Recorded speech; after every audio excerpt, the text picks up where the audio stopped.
strategy is to react. I mean, the game's so complicated, you really can't think of one ahead of time. I mean, when you get to this level of play, it's just like a lifestyle. So if you keep on doing it, you're always a professional.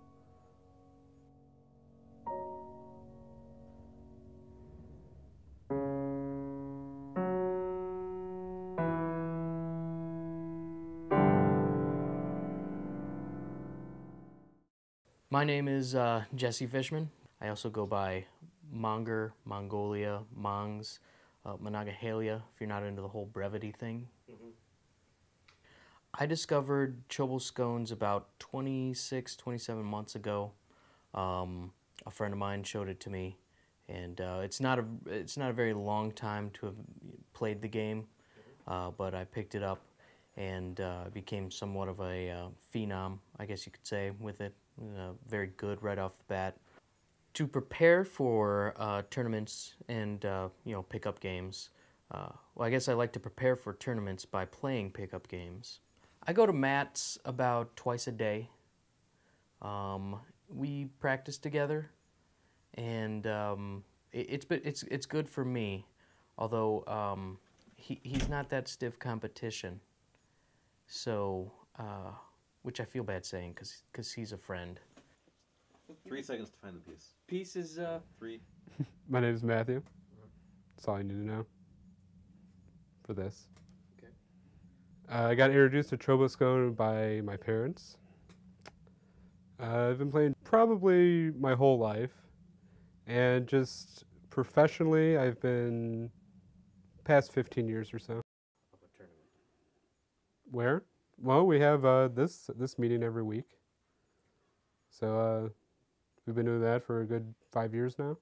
We have Mark here with us. He's been here for the past 3 years or so. I think he has a lot of potential. And we'll see where he goes. My name is Mark. People around here call me Cram. Really not sure why. I'm fairly new to Choblescones. I've been playing for actually 3 years and 7 months to the day, exactly. I have a bunch of friends who've been playing Choblescones for years. Jesse is one of them, Matt, a few other guys. I don't really remember their names. I always used to make fun of them. I thought it was stupid. I didn't even know what the game was. One day they called me up, said, "Hey, want to come over for some Choblescones?" I didn't really hear what they said. I assumed they were talking about some kind of food. one word to describe myself. That's a tough question. Fierce competitor. My strategy comes with, I always hope to start off with a good hand. You know, I like to go first, even if I'm not supposed to go first. So if it's someone else's turn, I will generally take their piece away from them and move mine. That gives me a good head start, which I need, you know, being pretty new. I don't really know what I'm doing a lot of the time, so I need all the help I can get. So I go first, and I also go third and fourth. Got stuck with only 2 chombers to begin with. I had 3 ore cards, which was just enough to get by right at the beginning. You got to have a couple of jacks. You got to have a good variety of cards. Some sheep. You need the sheep because the dragons need to be fed, and they can only be fed if you get the dice rolling in your favor. I mismanaged it. My best play would have to be the zombie shuffle. You take your opponent's position on the board and your position on the board and shuffle it. There's also the duck pond. When at any point, once per game, somebody is allowed to pour a glass of water onto a random spot on the board. So a lot of the time, you know, I'll be doing fine. I've managed to get pretty far without any damage, and next thing I know, I'm in a pond.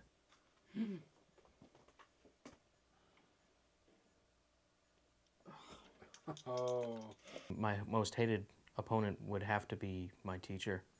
Ryan's a freak. Ryan's a very good player. He's probably the player I've known the longest.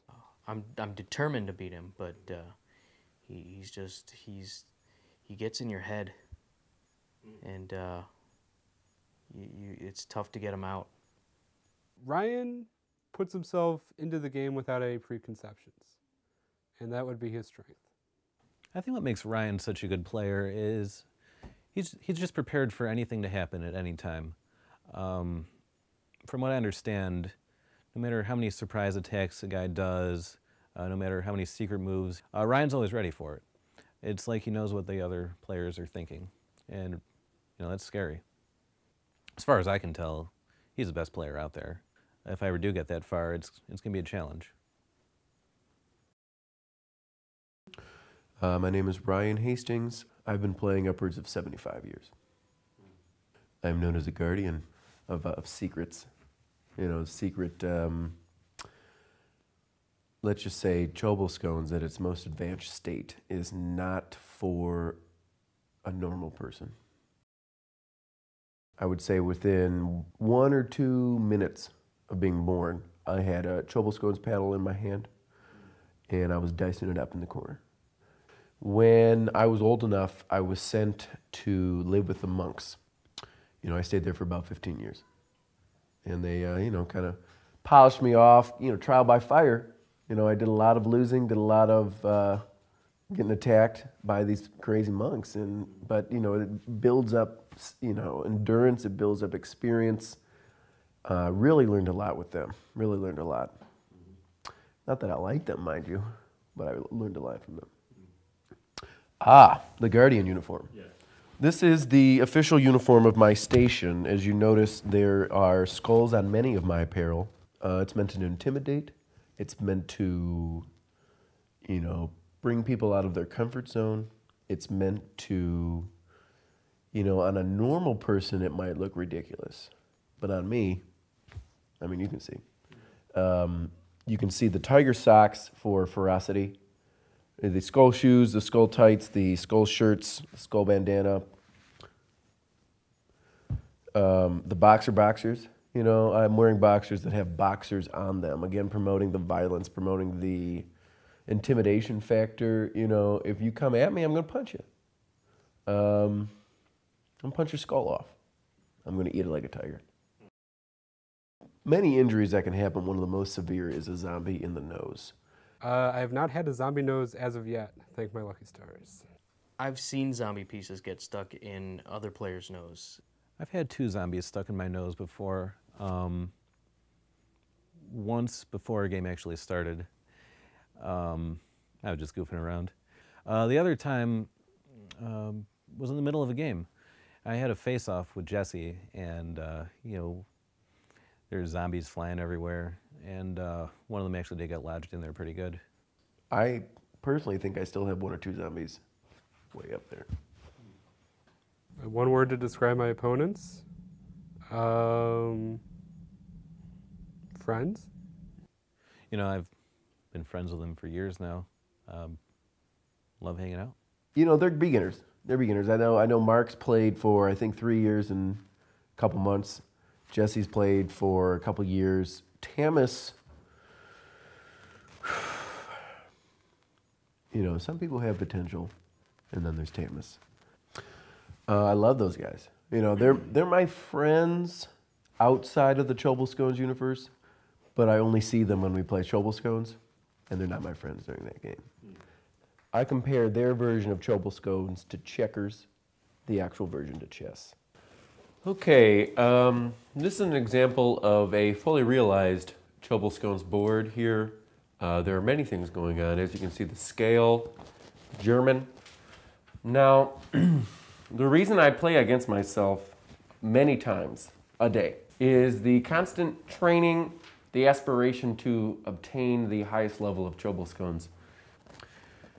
Yeah, this is pretty much how I would set it up. There may be some subtle changes, but I can't unveil everything. The camera wouldn't pick it up. So, okay, here we go.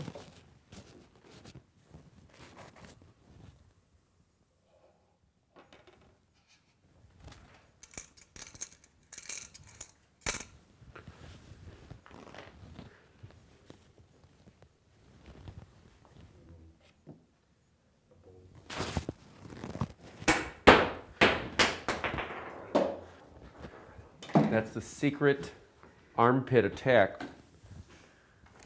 Turn 2. Also me.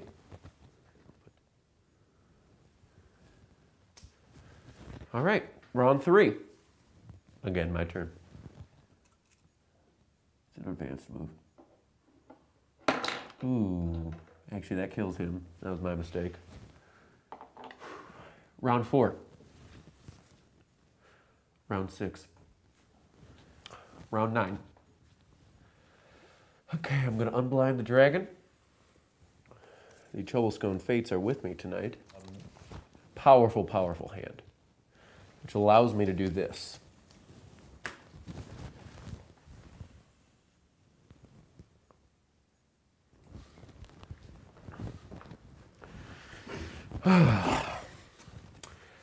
As you can clearly see, I've lost the ping pong challenges. I'm required to wear the mask for the next 30 turns.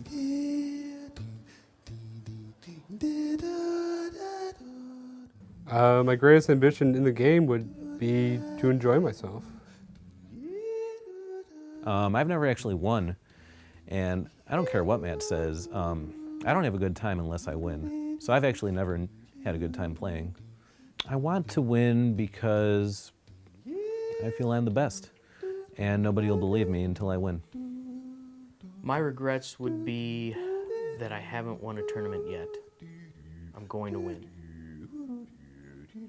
My greatest ambition is to obtain the highest rank possible in the Choblescones universe. Most of the elite ranks are hidden. Like a Guardian is an elite rank. Not quite sure if there's higher ranks than that, but I have felt presences of Choblescones players more powerful than myself. I've never quite seen them. I think they're going to approach me. And, you know, just like, you know, Mark, Tamis, Jesse, they're beginner players. I have not brought them into my inner circle. I think there's still more circles innerer than this circle. I would say that within, 20 or 30 years, I assume I'll be ready. I think what I just exhibited here tonight is a good sign, and I know they're watching. Anytime there's darkness, they're in there, even if they're not. And I have a feeling that eventually I will get to that level because it's one of those, it's a calling, and I feel the calling. I hope that the Shadow Men are watching because this one's for them.